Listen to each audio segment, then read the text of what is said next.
શું રાત્રે 8 થી 9 કલાકની પૂરતી ઊંઘ લીધા પછી પણ સવારમાં તમને ઊંઘ આવતી રહે છે કે પછી ચક્કર આવે છે, માથું ભારે લાગે છે? તો આ ઓબ્સ્ટ્રક્ટિવ સ્લીપ એપનિયા હોઈ શકે છે.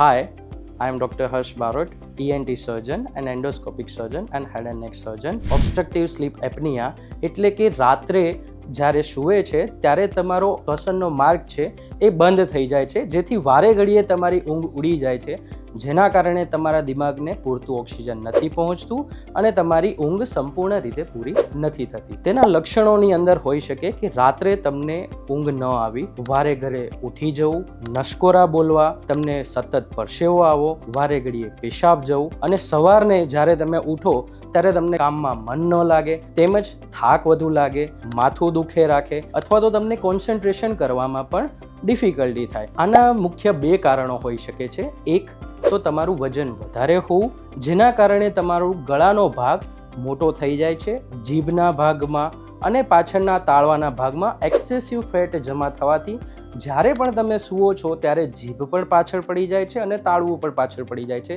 જે સંપૂર્ણ રીતે નાકમાંથી શ્વાસને ફેફસા સુધી પહોંચવામાં ઓબ્સ્ટ્રક્ટ કરે છે અથવા તો રોકે છે, જેના કારણે વારે ઘડીએ દિમાગમાં ઓક્સિજન પૂરતું ન થવાથી ઊંઘ ઉડી જાય છે.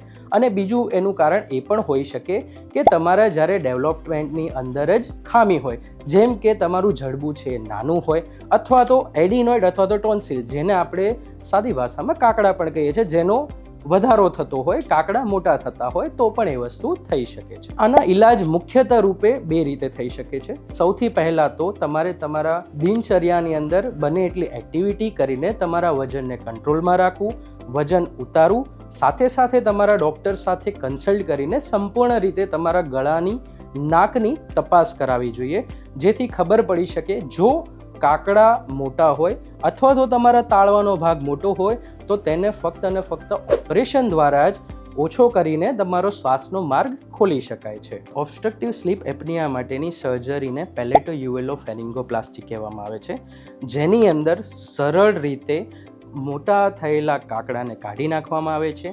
જીભનો જે મોટો ભાગ છે તેને લેઝર અથવા તો કોબ્લેશન થેરાપીથી નાનો કરવામાં આવે છે, તેમજ જે પણ તાળવાનો ભાગ મોટો થઈ ગયો છે અને વધારે પડતો ફ્લેબી થઈ ગયો છે તેને પણ કાઢીને એ ભાગને પણ નાનો કરવામાં આવે છે, જેથી નાક અને શ્વસન માર્ગને જોડતો રસ્તો છે એ પ્રોપર રીતે મોટો થઈ જાય છે અને ખુલ્લો થઈ જાય છે, જેથી દર્દીને સૂતી વખતે તકલીફ પડતી નથી અને તે પોતાની સંપૂર્ણ સ્લીપ પૂરી કરી શકે છે. તમે મને અહીંયા શેલ્બી હોસ્પિટલ નરોડા હરિદર્શન ચોકડી મળી શકો છો.